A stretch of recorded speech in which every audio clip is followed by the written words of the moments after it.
Well, we have to admit we did not see that one coming. Wicked decided to release reviews before the review embargo. Only they're not critic reviews. They're Superfan reviews. That's right, folks. On Rotten Tomatoes, reviewers, critics with major publications still could not say what they thought of the Broadway musical turned brand new film adaptation, but a 99% audience score meant a very particular set of audience members were allowed to release their reviews early.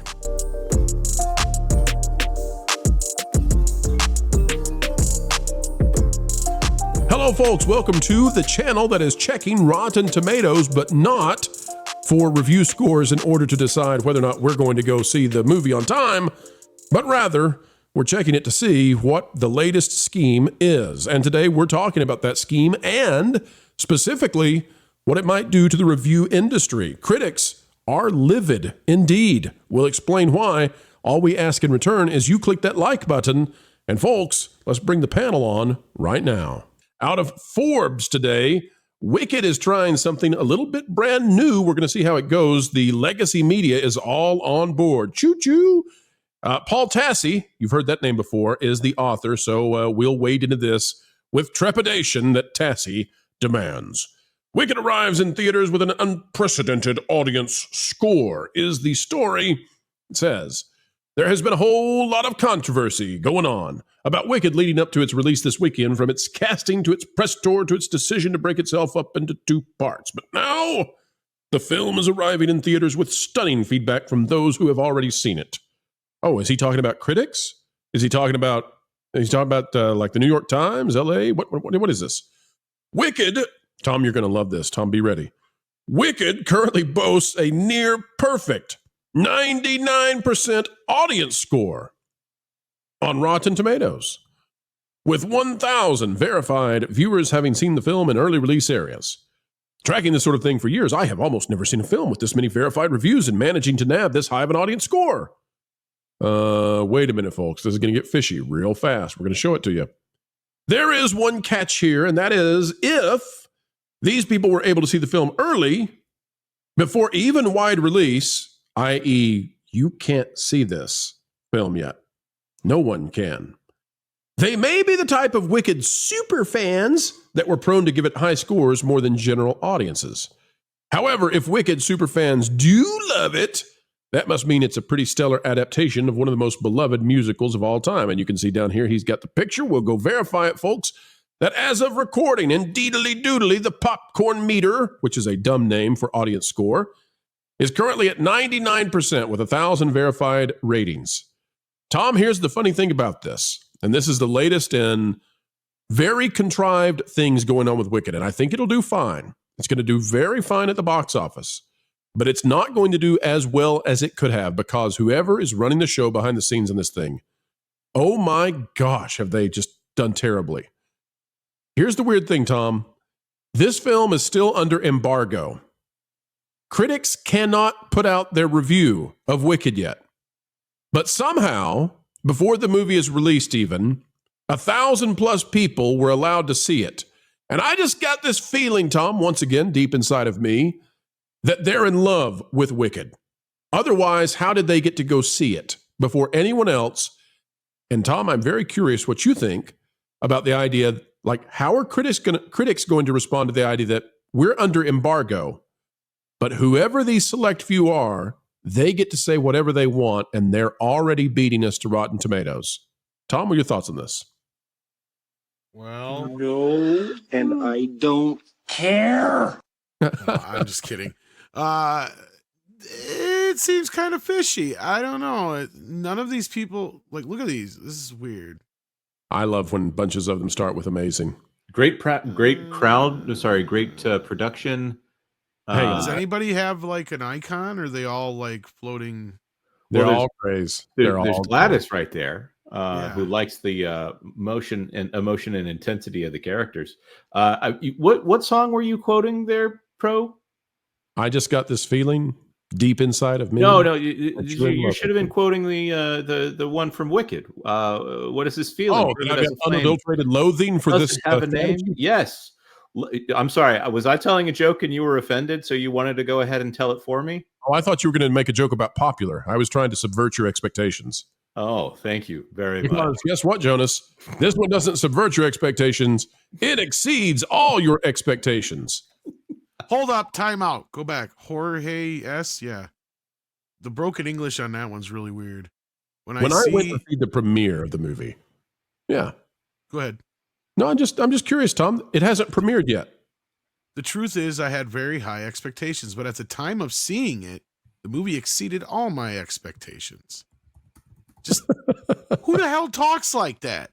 Oh, I don't know. Somebody hired in Pakistan to write this thing.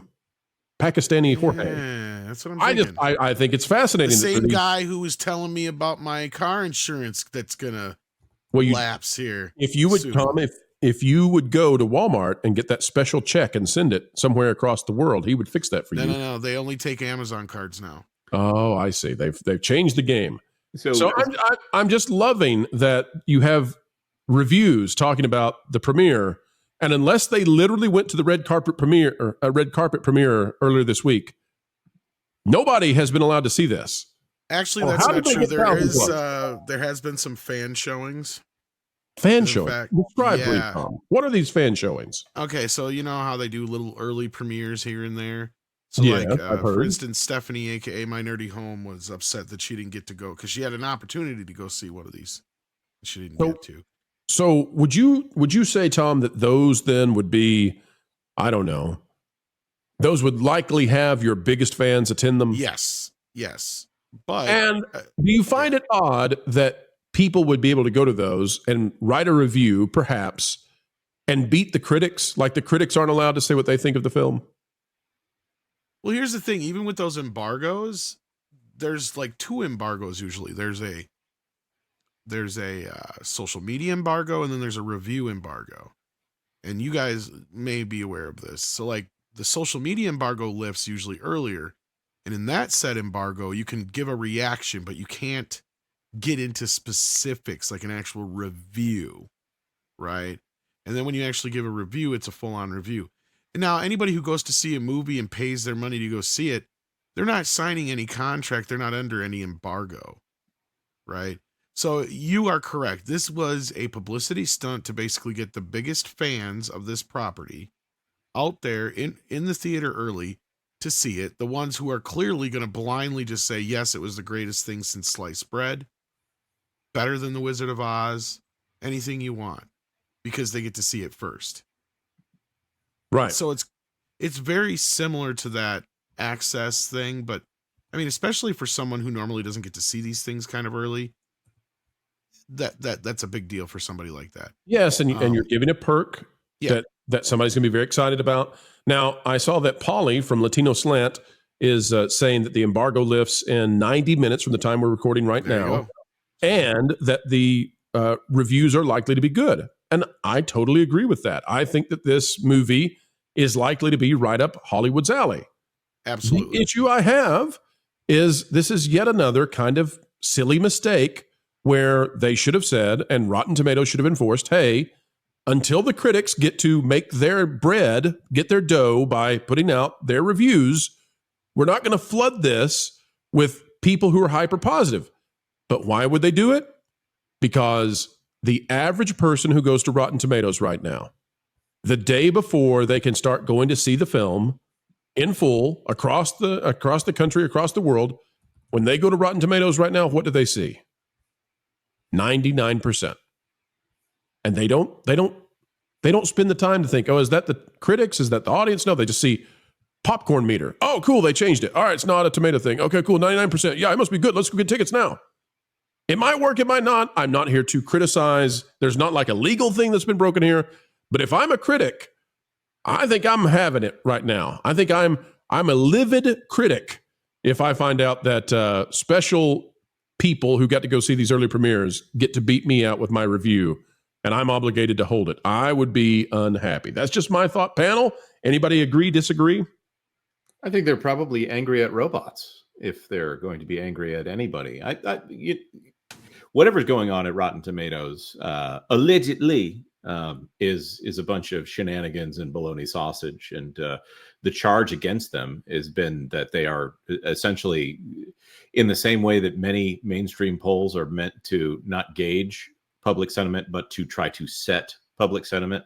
I think that Rotten Tomatoes at this point is purely a propaganda piece. I have been hearing good things about this, and I won't name the reviewer that mentioned it, but that this movie is supposedly exceptionally good. Yes, so, and my contention, Jonas, has been that this film has a very good shot of breaking the billion mark.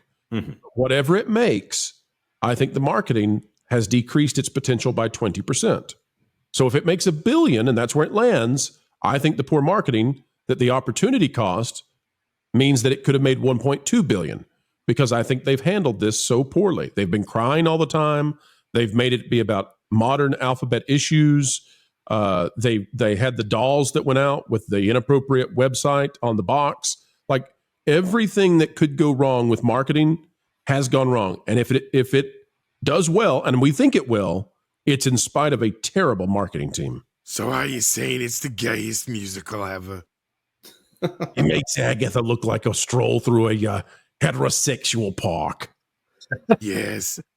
I think what's going to be interesting is, I think this is probably the peak of John Chu's career here. He tends towards musicals and things that are of appeal in I think Pro's right, though. I think it has potential, but the thing is this movie is critic proof. It's us proof. It's basically the next Barbie. The audience that this is going for isn't us. That's exactly right. So then do you think we are the audience that goes with the girlfriend of this movie, and hopefully the South Park episode is accurate. So what this musical adaptation is trying to do is it's trying to grab the Barbie crowd, and the Barbie crowd is women of a younger age. So you're talking about women up through their mid-30s, let's say. Although there are women older than that. They're trying to do a Barbenheimer thing with Gladiator. I mean, they're trying to make Wickadator happen, but we'll see. But what drives this, Tom, what drives that demographic and what gives these box office numbers that are just astounding is they will go back and watch this over and over. So you may have only 20 million people go see the film domestically, but they'll buy 35, 40 million tickets, because the repeat viewings from this particular demographic that really didn't exist pre-pandemic is out of this world. Will it be repeat viewing, though? Because like Barbie, yes, I think there had to be some for that to get there. But was that the women or was that the gay men? Because traditionally... No, and I'm not even joking. Like, because traditionally, women don't repeat view films. Once they see them in theaters, they usually wait for streaming or whatever. Well, there is an exception for musicals, though. Musicals tend to have more repeat views, just like we saw with Greatest Showman, which made it. I reiterate: is it the gay men or is it right? And Tom, hey, I like Greatest Showman. or going back to Titanic. So that was like saying you're partially gay. Like middle school girls repeatedly going back to the theater because of Leonardo DiCaprio. But this is a when they hit this market, it does really well. The other thing is that they at the end they're going to have to give everyone a hint of when part 2 is coming on this as well. This is still a 2-part? Like, yes. They took the Broadway play and made it 2 movies? They're hiding that it's a 2-part film, and they're going to screw up big time with that. I think that, the crowd that's in there giving this, the 10 out of 10s that you guys were just talking about, they know it's a 2-part film. But I'll tell you an experience I had. I went to see Horizon in a theater, and it was actually a fairly full theater. Because for those who don't know, the movie did release on not as many screens as most normal movies would, but Costner was strategic on where he put the film. So in a lot of places, the movie was selling out or, playing to fairly big crowds. It just wasn't in a crap ton of theaters and, stuff like that. But in my theater, there had to be like a church group or something like that at the movie, because it was just like a whole group of like elderly couples sitting together in one chunk, I could tell. And as everybody's leaving the movie, they're just sitting there perplexed looking. And I realized, it dawned on me, I'm like, these folks have no idea that this is part 1 of 2. Because there is nothing in the movie to indicate that at all. By the way, Costner's saying 4 now. Yeah, well, no, I know. But unless you paid attention to the to the like the poster or anything like that. And even that, it was really kind of subtle, because like the movie just starts off with like a chapter 1, like movie, you know, sometimes like a Tarantino movie would, right? Like, and you're just waiting, expecting chapter 2 to come up, but you just forget about it after a while. So like the movie goes, and then all of a sudden it like cuts into like this quasi trailer of what's to come without letting you know that this is what's to come, right? At least on the end of Back to the Future 2, you got Back to the Future 3 coming summer 1990, right? This, they didn't even have that. It just goes into this trailer, plays a bunch of scenes, and then randomly cuts off into the credits. So these people are just sitting there talking, and they're going like, they're murmuring, and I'm like, they're wondering if this is the end of the movie and what the hell just happened. So I turned around and I said, just so you guys know, that last 2 minutes or whatever, that was basically a trailer for the movie that comes out next month. This is part 1 of 2. Because at that point, he hadn't said it was going to be 4 parts, and we only knew, you know, 1 and 2 were coming out a month apart. And then at that point, they all went collectively like, oh, okay. So I knew that was the problem, right? Like they had no idea that this was a part 1 of 2. And I wonder how they're handling that with this film. Because now Hollywood is like obsessively scared with this whole idea that if the audience knows there's a part 1 and a part 2, they're not going to go because of Mission Impossible. Right. I don't know why they've decided this all of a sudden. It's like, do you not realize that we've been a part of the Lord of the Rings / Star Wars / whatever audience for the last 30, 40 years? We know how these things work. Not only do we expect it, it's almost like if we don't get a tease anymore, you know what I mean? Like, it's like if we don't get a tease anymore, it's like, what the hell? But yeah, so here you go. At least if it has that in the logo, that's a start. I'll tell you the other thing, Tom. You were talking about the repeat viewers and how many times is it going to pull back repeat viewings. There is a point to be made that it is going to be harder to drag men to this than in the past with Barbie, because Margot Robbie has an aesthetic that is different than the ladies who are in Wicked. And I'm not trying to condemn, or I'm not trying to put anybody in a tier ranking or anything like that. I am just saying that there's a different phenomenon trying to get a guy to go see Wicked starring these 2 ladies. The other thing, though, Tom, is that Moana is really going to matter. If Moana is fantastic, and I'm getting warning signs from Disney about this, specifically that they're holding the review embargo until hours before Moana comes out. That's a bad sign. But if Moana is good, then Moana is going to pull the people who would go see Wicked on a second weekend return. They're going to go see Moana instead. So Moana really matters for how this is going to play out for Wicked. For both of these studios, it's a shame that they're going up against each other, because they're going to split the demo.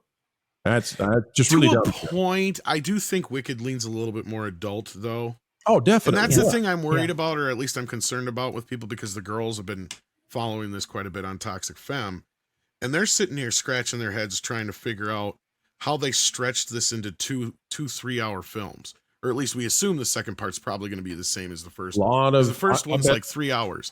And for those who don't know, the play itself is only 3 hours. So everybody's kind of going, what is going on here? And what we're hearing is that they're adding a lot back into the story that was in the book. And that has some of the ladies concerned, because for those who don't know, Wicked was like one of the wokest books before woke existed. Yes. Like, it's extreme. So yeah, there's hints of it in the play, but in the book, it goes like, I guess, a lot further. Like there's a whole relationship and everything like that. Like, yeah, the whole I'm getting this strange feeling song or whatever. I've never actually seen the play. I think what they're probably going to do is they're going to take the Battle of Helm's Deep from part 2 and put it into part 1. Well, talking about we'll have to wait. We'll have to wait for the special edition to see the Battle of Sauron. Gotcha. Helping Hollywood produce a product that you want to consume. That's what we do each and every day, folks. And this time, it's time to, well, say goodbye. We know, but don't cry. No, for we will have more videos on the way. We love to bring those videos and that information. And by the way, if you'd like even more, consider going to the Patreon page. It's www.patreon.com/WDW Pro. It's where we put out stuff exclusively there that we simply can't put out in other places for whatever reason, be it because it's too spicy or because, well, perhaps we're working to corroborate it. But you can find out things early and first over there. Folks, we surely have had a great time spending time with you. Consider clicking that like button, share, subscribe, click it and stick it to those pesky algorithms. It is the notification bell, and drop a comment right on down below. Until the next time, keep learning, keep growing, and keep having fun.